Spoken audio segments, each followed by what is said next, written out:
We've got Business Wizard back here again for CREATELARPSFORALL LLC. This video is going to be less of an update and more of a conversation about the theory behind the demo version of this game and the tabletop version that is meant for people who have never done anything like this before.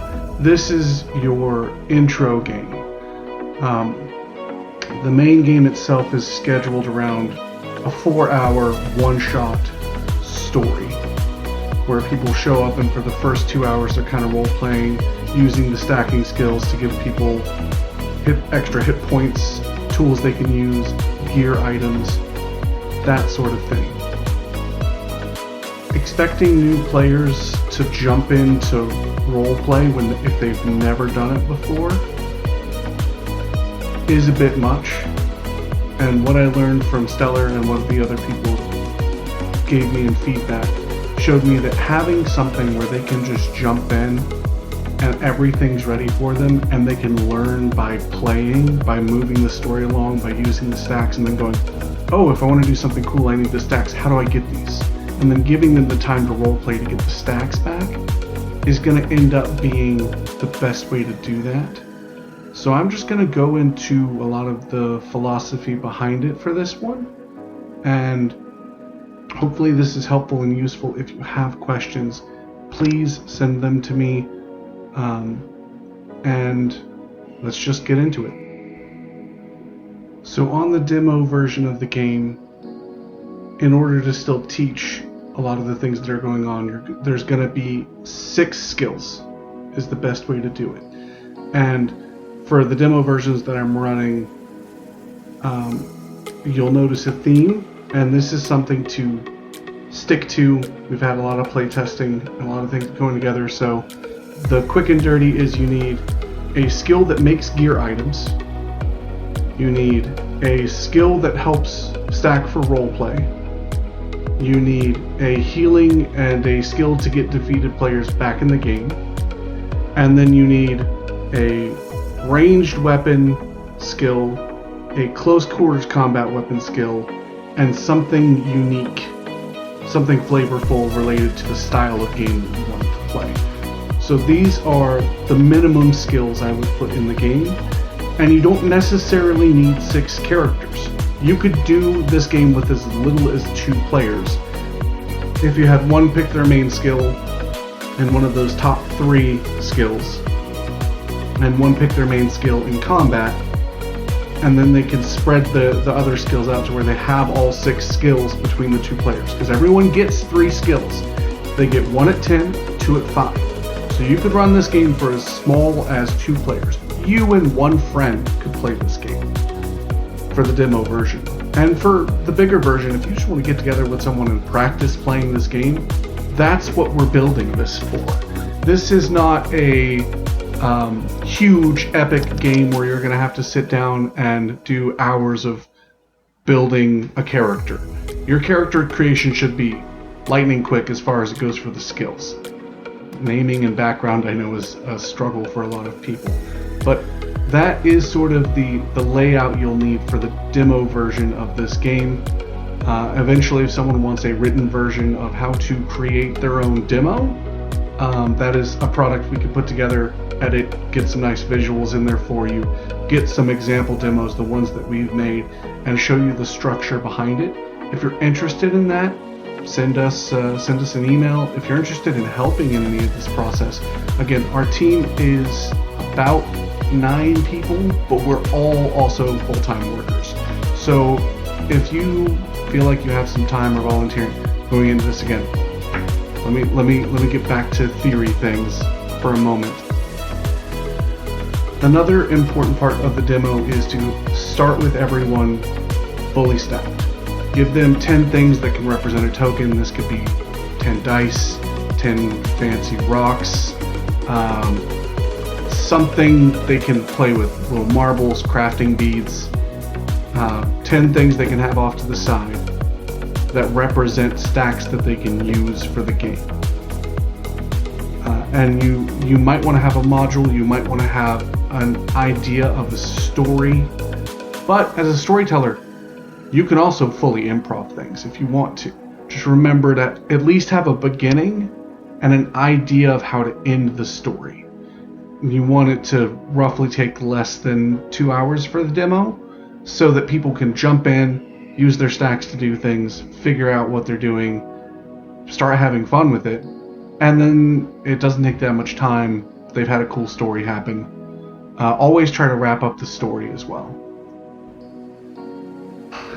Now, I know I've gone over this again and again and again, but to be fair, I'm a slow learner. People learn differently, and I need to hear sometimes the same thing again and again and again.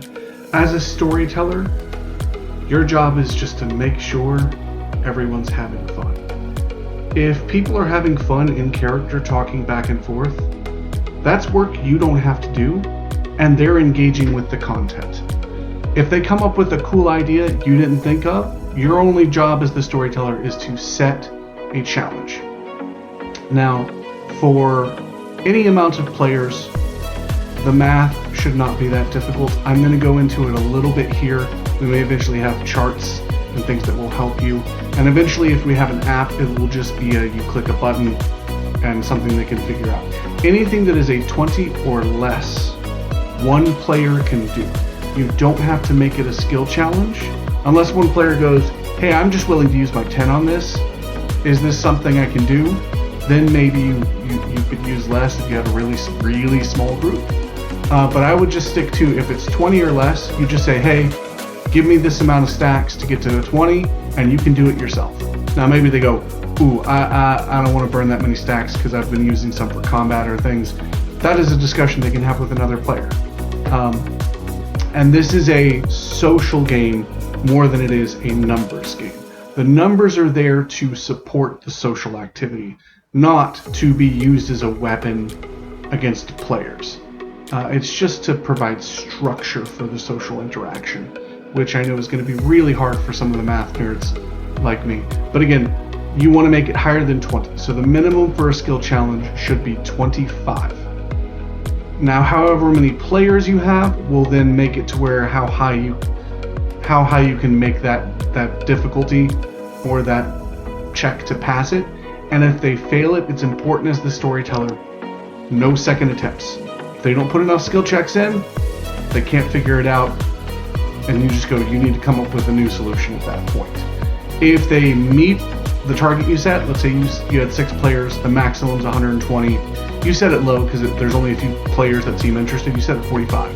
That's 2 players throwing a 20, 1 other player participating. The others don't even have to throw any skill checks in or burn any stacks, but you've got half the party thinks it's a cool idea.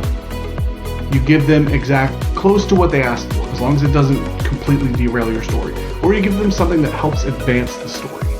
If they exceed it, if more people buy in than you thought were going to buy in and they burn a lot of stacks, make it something cool. Make it something story changing. And have a couple of ideas of they exceeded what I wanted, maybe pre-written. Will probably help you. Now, to put this all together, to run this demo for your friends and family or for people in your gaming group or D&D group or a weekly get-together group, you're going to want to have 6 skills and ideally 2 to 6 players. I would really max out at 6 so that everyone has a unique skill.